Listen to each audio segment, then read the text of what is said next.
বিসমিল্লাহির রহমানির রহিম। হে সমস্ত জগতবাসী, আপনাদের সামনে যে আলোচনাটি নিয়ে আজকে হাজির হলাম সেই আলোচনাটি হলো স্বপ্নের ব্যাখ্যা। যেই স্বপ্নের ব্যাখ্যার মধ্যে আল্লাহর রহমত বিতরণ করে থাকে, সেই স্বপ্নের ব্যাখ্যা যদি আমরা বুঝে চলতে পারি, ইনশাআল্লাহ আমাদের জীবন ধন্য হয়ে যাবে।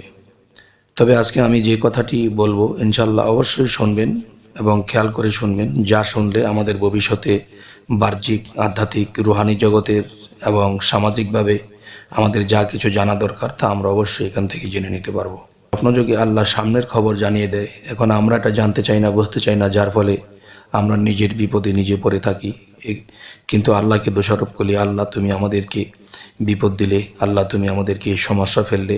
কিন্তু আল্লাহ কখনো সমস্যা দেয় না। সমস্যার সমাধানের জন্য আল্লাহ আমাদেরকে এই লাইন গার্ড দিয়ে থাকে, কিন্তু আমরা কখনো এটা বুঝতে চাই না, জানতে চাই না, যার ফলে আজ আমরা এরকম কষ্টে দাবিত হই। তা অবশ্যই খেয়াল করবেন। আজকের আলোচনাটি শুরু করব যে আমানতের টাকা আদায় করতে দেখলে স্বপ্নে আপনি এটা কি বুঝবেন। যে আপনি কারো কাছে আমানত রেখেছিলেন, এখন সে আমানতের টাকা বাহ্যিকভাবে আপনি সেটা পেতে কষ্ট হচ্ছে, নিতে কষ্ট হচ্ছে। তো এখন আপনি সেই আমানতের টাকা তুলতে যাচ্ছেন বা আদায় করতে যাচ্ছেন, এটা স্বপ্নে দেখলে কি বুঝবেন?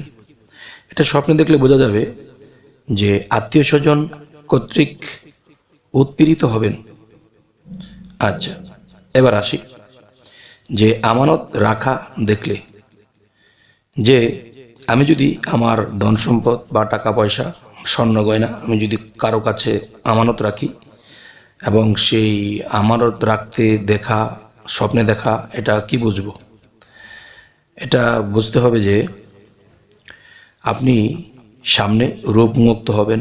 যদি রোগাক্রান্ত হয়ে থাকেন তাহলে আপনি রোগমুক্ত হবেন, এবং যদি আপনি ভালো, শরীর অবস্থা ভালো, কিন্তু সামনে রোগ আসার কথা, কিন্তু সেই রোগটা কেটে যাবে, সেই রোগটা আপনাকে পাবে না। আর এটাই বলা হলো যে আমানত রাখা দেখলে, স্বপ্ন দেখলে এটাই যে আপনি রোগমুক্ত হবেন এবং রোগ নতুন করে আসবে না। আচ্ছা, তাহলে আজকের আলোচনা এটি। আচ্ছা, আর একটা বিষয় হলো যে আকাশে উঠতে দেখলে আপনি কি বুঝবেন? আপনি আকাশে পাখির মতো উঠতেছেন, তাহলে এটা আপনি ঘুম ভাঙার পরে চিন্তায় পড়ে গেলেন যে এটা কি দেখলাম, যে আমি আকাশে পাখির মতো উঠতেছি। এটা যদি আপনি কখনো দেখেন তাহলে কি হবে? যে সম্মান বৃদ্ধি হবে, সম্মান বৃদ্ধি হবে এবং জ্ঞান বৃদ্ধির উৎকর্ষ, যে সামনে আপনার সম্মান বৃদ্ধি হবে এবং আপনি জ্ঞান বৃদ্ধি লাভ করবেন। এই অর্থ হলো এটা। এবার আসি, আকাশে ঘর বাড়ি করতে দেখলে আপনি কি বুঝবেন? আপনি যদি কখনো দেখতেছেন যে আকাশে ঘর করতেছেন, বাড়ি করতেছেন, একরকম সুন্দর বাড়িঘর হয়ে গেছে, এই বিষয়টি আপনি যদি স্বপ্ন দেখেন তাহলে বাস্তব ব্যাখ্যা কি হবে? এটার ব্যাখ্যা হবে হলো যে আপনার মৃত্যু নিকটবর্তী। যখন আপনি এই ধরনের স্বপ্ন দেখবেন তখন অবশ্যই আল্লাহর কাছে দরখাস্ত করবেন যে হে আল্লাহ, আমরা তো জীবনে একদিন তো মৃত্যুবরণ করতেই হবে, তবে আকাশে যেহেতু ঘরবাড়ি দেখাইয়েছেন, হে আল্লাহ, নিশ্চয়ই আমার মৃত্যুকাল এসে গেছে। এখন যে কয়দিন আপনি আমাদের হায়াত রেখেছেন, এই কয়দিন যেন আপনার ইবাদত করতে পারি, দুনিয়ার লোভ লালসা ছেড়ে দিয়ে আপনার ইবাদত করি এবং মৃত্যুবরণ করতে পারি। এই দোয়াটি করবেন এবং আল্লাহ যেন কবুল করেন, এবং মাটিতে সরাসরি সিজদা করবেন চোখের পানির সাথে, যে হে আল্লাহ, যে দৃশ্য দেখিয়েছেন এটি মৃত্যুর নিকটবর্তী। আচ্ছা, এবার আসি, আকাশে ডাক শুনতে দেখলে আপনি কি বুঝবেন?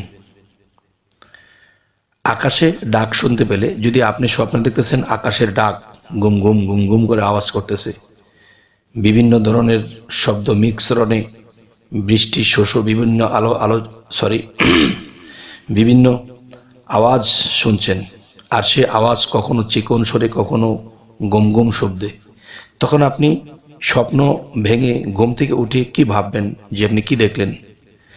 এটার অর্থ হবে যে আপনার জীবনে শান্তি লাভ হবে। সুবহানাল্লাহ, আলহামদুলিল্লাহ। এই শান্তি পেয়ে আমরা কখনো যেন আল্লাহকে না ভুলে যাই, যেন আল্লাহর জিকির করি, আল্লাহর ইবাদত করি, আল্লাহর আইন মেনে চলার চেষ্টা করব। তো এভাবে যদি আমরা চলি, ইনশাল্লাহ আমাদের সামনের জীবন খুব সুন্দর হবে, এবং মৃত্যুর পরে এবং মৃত্যুর আগে আমাদের জীবন খুব সুন্দর হবে। আচ্ছা, এখন যেই আলোচনাটি করব সেটি হলো, দেখুন, আকাশ পূজা হতে দেখলে, আকাশ পূজা হতে দেখলে আপনি এটা কি বুঝবেন? স্বপ্নযোগে যে আকাশের পূজা করা হচ্ছে, এখন আপনি এটা স্বপ্ন দেখেছেন, এখন এর ব্যাখ্যা কি করবেন?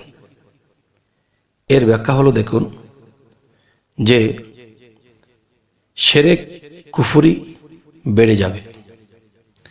যদি আপনি কখনো স্বপ্ন দেখেন যে আকাশের পূজা হচ্ছে, তখন বাহ্যিক জগতে, দুনিয়াতে শিরকি বেড়ে যাবে, পাপই বেড়ে যাবে, দুনিয়াটা পাপে পাপে রঞ্জিত হবে।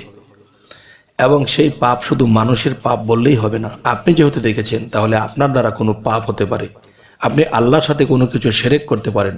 যদি এরকম কোনো দৃশ্য দেখে থাকেন তাহলে অবশ্যই নিজেকে সংযত করতে হবে, এবং নিজেকে সংযত করে আল্লাহর ইবাদতে মশগুল হতে হবে, যে হে আল্লাহ, আপনি এক, আপনি অদ্বিতীয়, আপনি আল্লাহুস সামাদ, আপনি স্বয়ংসম্পূর্ণ, আপনি জন্ম নেন না, আপনি জন্ম দেন না। ঠিক এরকম কিছু জপতে হবে এবং চোখের পানি ফেলে দোয়া করতে হবে যে হে আল্লাহ, আমি যেন আপনার সাথে কোনো কিছুর শিরক না করি। আচ্ছা, তাহলে আল্লাহ আপনাকে ক্ষমা করবে এবং শিরকি মুক্ত রাখবেন। আচ্ছা, এবার আসি যে খুব উজ্জ্বল দেখলে আকাশ, আপনি যদি আকাশটাকে খুব উজ্জ্বল দেখেন স্বপ্নে, তাহলে আপনি বাস্তব ঘুম থেকে উঠে ভাবছেন যে হাই কি দেখলাম, আকাশ এত উজ্জ্বল। তো কি বুঝবেন? তখন এটাই বুঝতে হবে যে দেশে বৃষ্টিপাত হবে। হে সমস্ত জগতবাসী, যে আকাশ উজ্জ্বল দেখলে বৃষ্টিপাত হবে। আর তখন আপনি এ কথাটি যখন বুঝে যাবেন, তখন কিন্তু আপনি যারা কৃষি কাজ করে, যারা বিভিন্ন ক্ষেত খামারে কাজ করে, আপনি তাদেরকে বলতে পারবেন যে ইনশাআল্লাহ আল্লাহর রহমতে আমাদের দেশে বৃষ্টি হতে চলেছে। এই হয়তো 2-1 দিনের মধ্যেই ইনশাআল্লাহ বৃষ্টি নামবে। আর 2-1 দিনের মধ্যে এই বৃষ্টিটা নামবে, কি দেখে বলবেন, কি বুঝে বলবেন? যে একদিকে দেখলেন যে আকাশ খুব আলোকিত, তখন বুঝলেন বৃষ্টি হবে, কিন্তু কবে হবে? যদি আপনি সকালে ঘুম থেকে ওঠার আগে দেখেন তাহলে আজকালের মধ্যে বৃষ্টি হবে। যদি আপনি 3টায় বা 2টায় দেখেন তাহলে হয়তো 4-5 দিন পরে হবে। যদি দেখেন যে 12টা, 12:30, 1টার দিকে দেখেছেন তাহলে 5-7 দিন পরে বৃষ্টি হবে। আচ্ছা, তাহলে এবার আসবো যে আকাশের দরজা খোলা দেখলে কি বুঝবেন? যে আপনি স্বপ্নযোগে দেখতেছেন আকাশের, মহাকাশের বিরাট দরজা খোলা। এই দরজা খোলা দেখলে আপনি কি বুঝবেন? এই দরজাটি খোলা দেখলে আপনি এটাই বুঝবেন যে আল্লাহর কাছে এই মুহূর্তে যেই দোয়া করা হবে সেই দোয়াই কবুল হবে। সুবহানাল্লাহ, আলহামদুলিল্লাহ। এই মুহূর্তে যেই দোয়া করা হবে সেই দোয়াটি কবুল হয়ে যাবে। তাই আমি বলবো, হে সমস্ত জগতবাসী, আল্লাহ আমাদেরকে স্বপ্নের মাধ্যমে অনেক কিছু বোঝার, অনেক কিছু জানার তৌফিক রেখেছে, কিন্তু আমরা করি না। অবশ্যই আমরা চেষ্টা করব স্বপ্নের ব্যাখ্যা বুঝে চলার জন্য। বিশেষ করে আমাদের এই চ্যানেলটি স্বপ্নের ব্যাখ্যার জন্যই। অবশ্যই জীবনের অনেক কিছু জানতে, অনেক কিছু বুঝতে আমাদের এই চ্যানেলটির দিকে আপনারা খেয়াল রাখবেন, চোখ রাখবেন।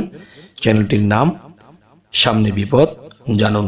সামনে বিপদ হোক, সুপথ হোক, যেই পথই হোক, আমরা অবশ্যই জানতে পারবো ইনশাআল্লাহ, আল্লাহর রহমত। তবে অবশ্যই আমাদের সাথেই থাকবেন, যাতে করে আপনারা চ্যানেলটিকে সাবস্ক্রাইব করে নিতে পারেন এবং ভিডিও ছাড়া মাত্র যেন আপনাদের কাছে পৌঁছে যায়। তো সকলে ভালো থাকবেন। আল্লাহ হাফিজ।